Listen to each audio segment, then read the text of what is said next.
میں بڑی پیاری چیز لکھی گئی ہے.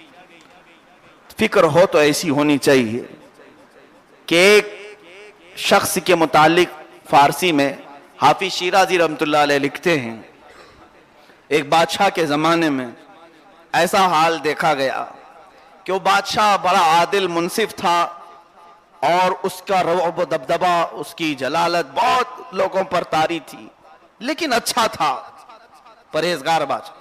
رات کے وقت وہ عام لباس پہن کر کے نکلتا تھا. جو سچا اسلامی حکمران ہوتا ہے اس کی صفت ہی ہوتی ہے وہ حضرت عمر فاروق کی سنت پر عمل کرتا ہے. یہ ایران کے کسی سلطنت کا بادشاہ رات کے وقت اپنی رعایا کی خبر لینے کے لیے چلتا تھا. ایک رات وہ چل رہا تھا، بادشاہ حالات دیکھتے ہوئے دیکھا قہوہ خانے، چائے کی جو دکانیں ہوتی ہیں ان کو قہوہ خانے کہا جاتا ہے، لوگوں کی بہت ساری بھیڑ ہے، رات میں بیٹھے ہوئے ہیں، چائے حقے وغیرہ چل رہے ہیں، لیکن راستے پر ایک لاش گری ہوئی ہے، ایک مسلمان آدمی کی لاش گری ہوئی اور کوئی اس کی طرف نہیں دیکھ رہا. بہت سارے مسلمان وہاں پر تھے.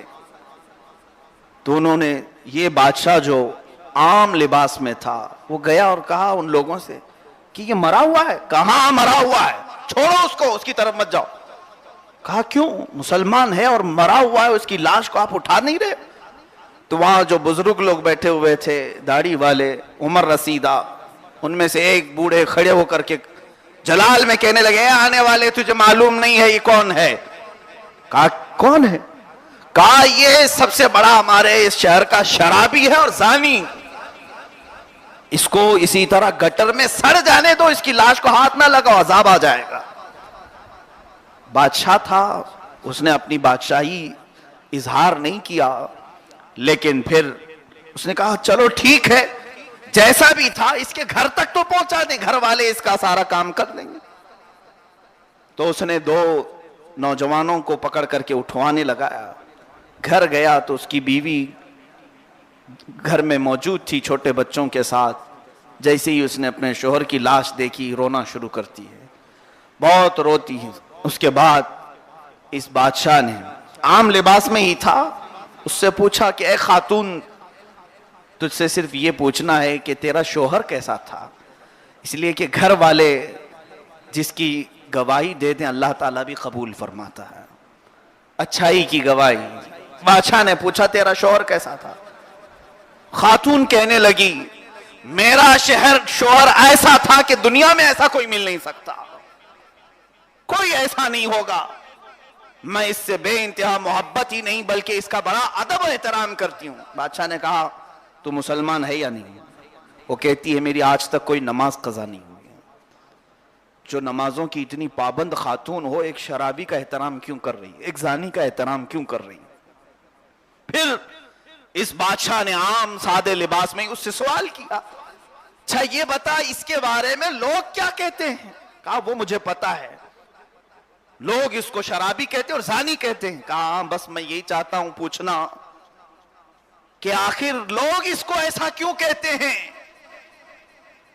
تو اس بیوی نے کہا سنو میں تمہیں سارا قصہ بتاتی ہوں. میرا شوہر دن بھر محنت کرتا تھا، مزدوری کرتا اتنی کہ اس کے ہاتھ پیر سوج جاتے تھے، اور شام کے وقت جو اجرت ملتی تھی معاوضہ ملتا تھا.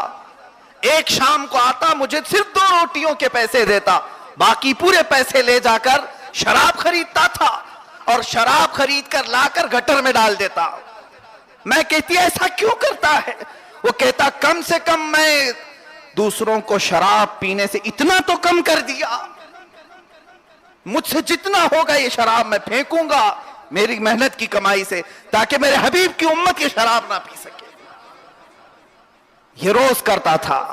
اور کبھی ایسا ہوتا کہ اگر پیسے زیادہ آتے تو کسی طوائف جو اپنے جسم کے کاروبار کرتی ہے اس کو رات بھر کی تنخواہ یا جو بھی معاوضہ ہے دے دیتا اور اس کو لے کر روم بند کر دیتا اور یہ کہتا آج کی رات تو میں لوگوں کو اس سے ساتھ برائی کرنے سے بچا دیا.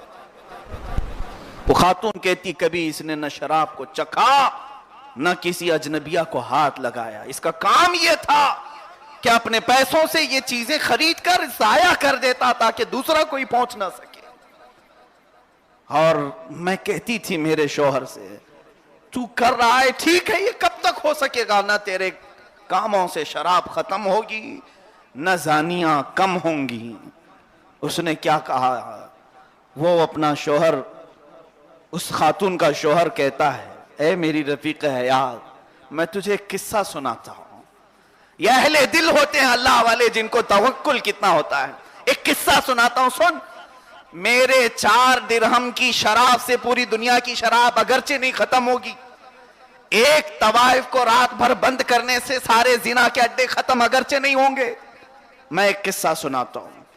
سیدنا ابراہیم علیہ الصلوۃ والتسلیم کو جلانے کے لیے لوگ آگ بھڑکائے, 1 مہینے تک آگ لگائی گئی. نمرود نے اس آگ میں ابراہیم علیہ السلام کو منجنیق سے ڈالا, اتنی بڑی آگ کہ آسمان سے اس کے شعلے باتیں کر رہے ہیں, آسمان کو پہنچ رہے ہیں. لیکن واقعہ میں یہ بھی ذکر ہے کہ دور کھڑا گرگٹ اور چھپکلی اپنے منہ سے پھونک مار رہے تھے کہ آگ اور بھڑک جائے اور بھڑک جائے. اس لیے حدیث پاک میں گرگٹ کو مارو دیکھو تو, چھپکلی کو مارو اس لیے کہ گستاخ نبی ہے. ابراہیم علیہ السلام کو آگ میں ڈالے جانے کے وقت پھونک رہے تھے منہ سے. اور پھر حضور پاک صلی اللہ علیہ وسلم کی کسی حدیث سے یہ بھی ثابت ہے مینڈک کو نہ مارو, اس لیے کہ جب آگ لگی تھی ابراہیم علیہ السلام کو ڈالنے کے لیے, مینڈک اپنے منہ سے ایک ایک بوند پانی گرا رہا تھا, یہ کہتے ہوئے کہ میں آگ بجھا دوں. یہ شوہر اس کا کہتا ہے بیگم گرگٹ کے پھونکنے سے نہ آگ بڑھی نہ مینڈک کے تھوکنے سے آگ بجھی, لیکن قیامت تک کے لیے مینڈک پر اللہ کے نبی کی رحمت ہو گئی اور قیامت تک کے لیے گرگٹ پر اللہ کی لعنت ہو گئی. میرے 4 درہم کی شراب خرید کر گٹر میں ڈالنے سے اگرچہ دنیا کی شراب کم نہ ہوگی, لیکن مجھے یاد ہے کہ میرے آقا کی رحمت ضرور قیامت تک تھائی ہو جائے گی, قائم ہو جائے گی.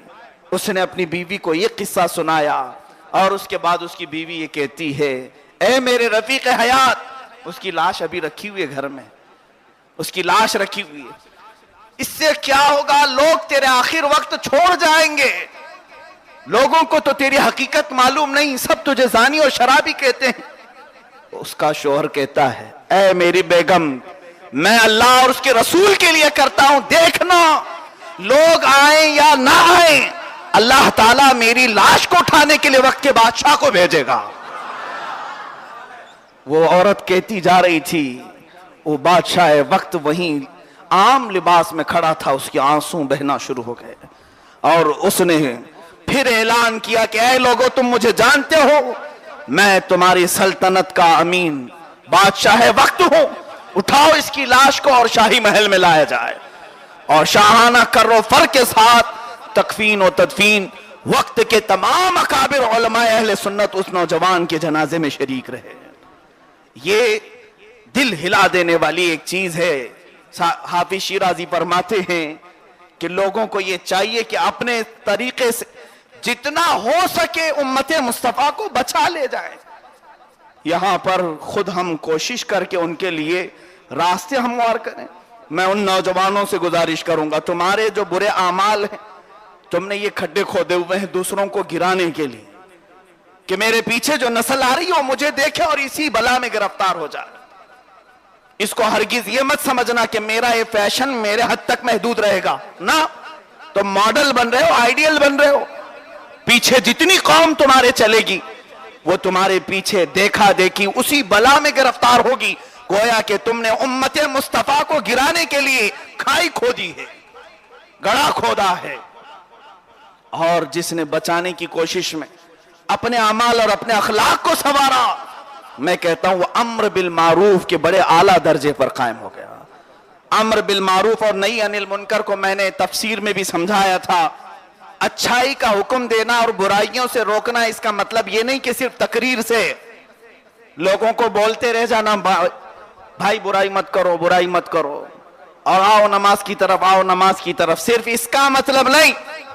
تمہارے اعمال پورے امر بالمعروف کرتے ہیں اور تمہارے اخلاق نہی عن المنکر بھی کرتے ہیں. مثال کے طور پر اپنے معاشرے کا ایک ذمہ دار نوجوان، عقل اللہ نے دی ہے، ذہن سلامت ہے، صحت مند ہے، سب چیزیں پڑھا لکھا ہے، لیکن باہر نکلتا ہے اور ایسے گندے اس کے اخلاق ہیں کہ اس نے اپنے پورے چہرے کو زنانہ طریقے سے بنا رکھا ہے، عورتوں کی تشبیہ میں بالیاں پہن لیا، چوڑیاں پہن لیا، بال لٹکا لیا، کپڑے پھاڑ کر کے پہن لیا۔ اس سے چھوٹے جو بچے ہیں، اس سے کم عمر والے ہیں، وہ اس کو دیکھ رہے ہیں کہ یہ تو اچھے گھر کا بچہ ہے، اچھے گھر کا لڑکا ہے، اور اس کی مثال دے دے کر کے ضد کر کے اپنے گھروں سے وہی چیز لانے کی کوشش کرتے ہیں۔ فلاں کے گھر میں وہ بھیا تو کرتا ہے۔ تو اس طرح بڑے بھائیوں کو دیکھ کر جو میرے آقا صلی اللہ علیہ وسلم کی امت کی یہ نونہال